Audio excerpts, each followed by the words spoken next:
La clinique Pasteur de Toulouse, c'est une clinique indépendante qui est détenue par ses médecins qui sont actionnaires et qui accueille 70 000 patients par an, 1200 salariés, 200 médecins. On a mis en place des bornes qui ont pour objectif, quand le patient arrive et qu'il a préparé son admission, qu'il puisse aller directement à la borne, imprimer le plan d'accès pour aller dans le service où il est attendu, connaître le numéro de chambre et compléter, s'il manque un ou deux documents, compléter en scannant un document ou en ajoutant des renseignements directement à la borne. Mais aussi au travers des bornes, on est en capacité de donner ce qu'on appelle nous des beepers, c'est-à-dire un outil qui va permettre aux patients d'aller attendre dans un autre endroit de l'accueil et d'être notifié quand sa chambre est prête ou quand c'est le moment de revenir, parce que c'est le moment de monter au bloc opératoire. Donc là, vraiment, en associant la borne et le beeper, on travaille l'expérience patient et en travaillant aussi tout notre espace accueil avec une maison des usagers, la cafétéria, le piano, tout ce temps d'attente. On veut l'optimiser pour que ça devienne un moment agréable pour les patients. Et en fonction du profil de patient, il y a des personnes qui souhaitent aller directement à la borne parce que ça va plus vite et ça leur correspond. Et d'autres, à l'inverse, qui préfèrent être dans l'échange avec les personnes à l'accueil. Et donc le fait de proposer comme ça différentes modalités d'accueil des personnes nous permet de répondre à un plus grand panel de patients en fonction de leurs attentes et donc d'améliorer leur expérience patient. Nous, ce qu'on recherchait, c'était une borne qui allait être modulable. Pourquoi? Parce qu'on avait dans l'idée de dire on va commencer en proposant un certain nombre de services aux patients, mais on savait très bien qu'on allait pouvoir imaginer des services complémentaires à fournir aux patients. Et pour ça, il fallait que la borne, on puisse rajouter des composants. Par exemple, un scanner, par exemple, une imprimante à étiquette, par exemple, un lecteur de carte bancaire.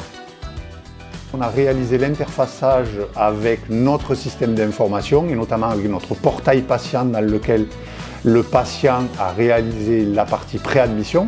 Le portail s'appelle Yoli. Et donc quand il a réalisé que tout est complet, sur la borne, on lui dit c'est bon, vous pouvez aller directement dans le service. Ça a été assez facile d'utiliser les API que S2I nous a fournis. On s'est entendu dès le début sur la répartition qui faisait quoi.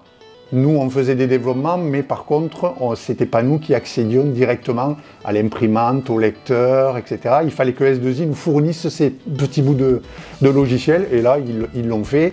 Il y en a certains, ils ont été obligés de les développer pendant que nous-mêmes, on faisait nos développements, mais globalement, ça s'est bien passé. Ils nous ont très très bien accompagnés. Depuis l'installation des bornes, donc, le patient peut directement aller vérifier s'il monte en hospitalisation ou si son dossier est incomplet, passe par le service.